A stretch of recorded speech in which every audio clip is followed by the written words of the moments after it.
Good morning. I'm Brett Lewis from L4 Group, and today we're going to be talking about converting your heating system from propane to natural gas. And I have with me Steve Ohl, who is the president of RFO, a local HVAC and propane supplier, and also happens to be the vice president of the Carbon County Builders Association and an expert in the home energy sector. Good morning, Steve. How are you?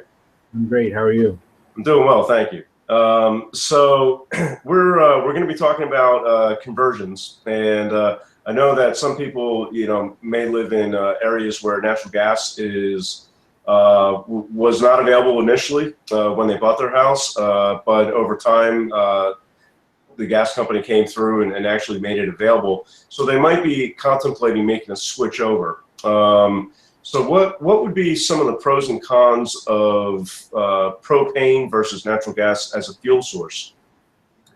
Yeah, well, propane is stored on site, so you typically control your supply. Natural gas is distributed through pipelines, and typically a utility company would own those pipelines, and they control the supply. So you also have to watch your agreements that you have with the utilities because they typically have in there a wintertime interruptible provision in case the supply can't meet the demand. So that's just one issue.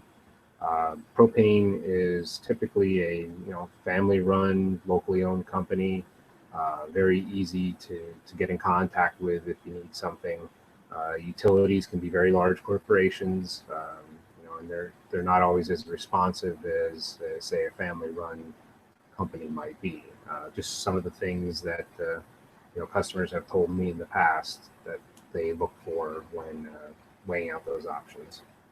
Yeah, that's interesting. And just to highlight that a little bit, so basically, natural gas companies, if the demand exceeds supply, they can actually shut off gas supply to certain areas.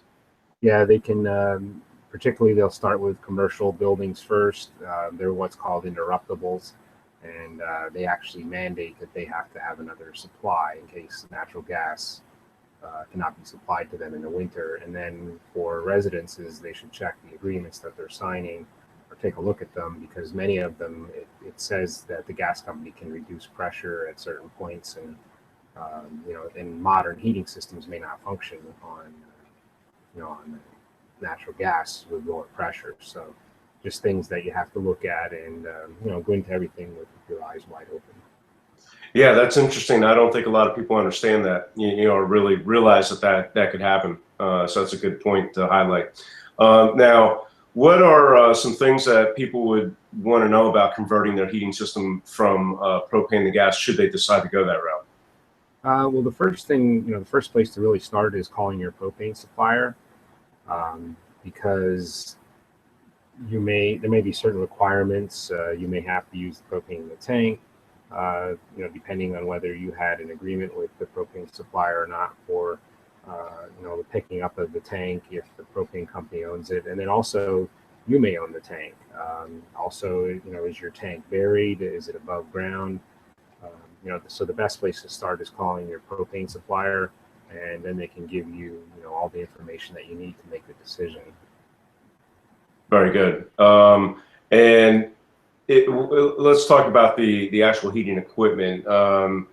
It's propane is a gas, natural gas is gas. So does the homeowner need to change the heating system? You may not need to change the heating system. That's not always something that's needed. Again, you should check, have a professional check the heating system out before you, make any decisions, so you have all your facts. Sometimes you can replace, orifices within the propane to natural gas conversion. So, that can be done. And then also it just means that you need to upgrade your entire heating system depending on the age, of the actual unit.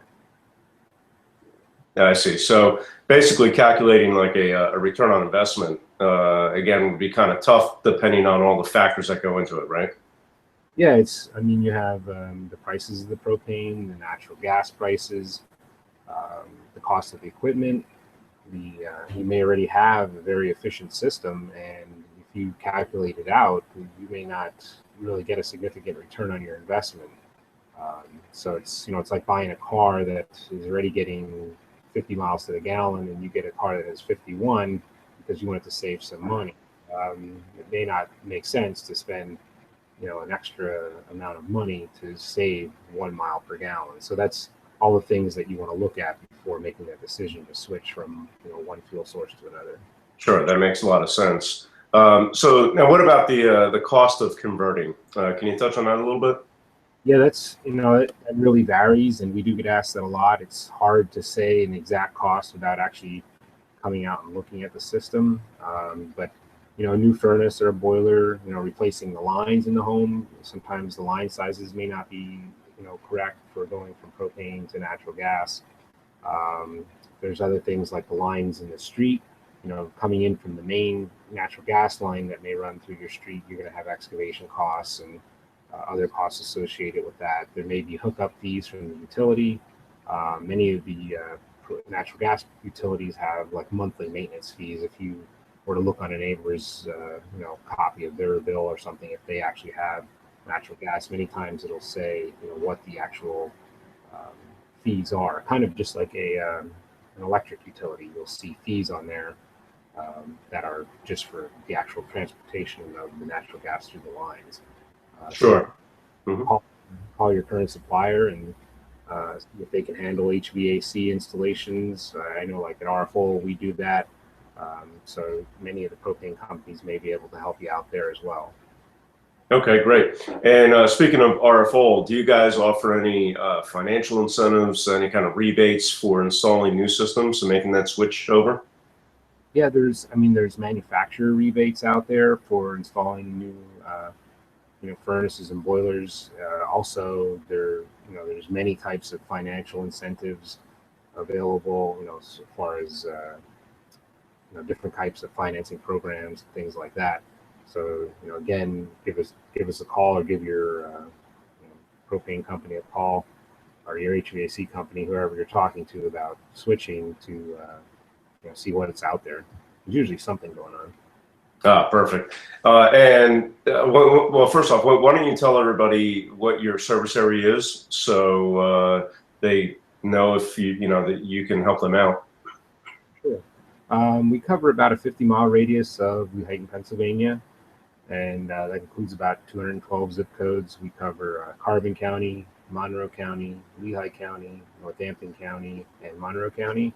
And then we also touch on parts of Berks and Luzerne County. So if you think you're interested in a service that we provide, please give us a call, and we'll gladly let you know if we can help you out or not. Great. And what's the best way for someone to contact you? We use all forms of communication, so you can give us a call on the phone, 610-377-1098. You can email us. The email address is info@rfohl.com. You can go on our website, www.rfohl.com.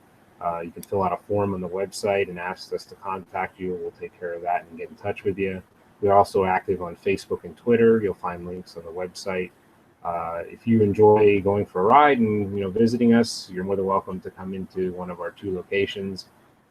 You can stop in and see our showroom. We have many different products on display, including furnaces and boilers and heat pumps.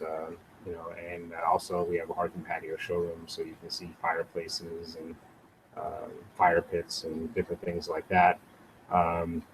There we're at 400 Interchange Rd in Lehighton, PA, and we also have another showroom at 2625 Route 115 in Effort, Pennsylvania. I think I've covered all the different forms of communication. If I missed one, just let us know. We'll gladly get on it right away.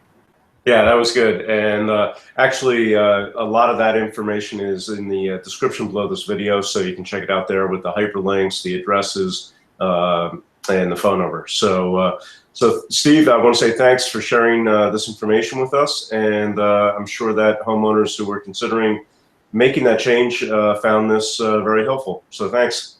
Thank you. All right, I'll talk to you later. Bye.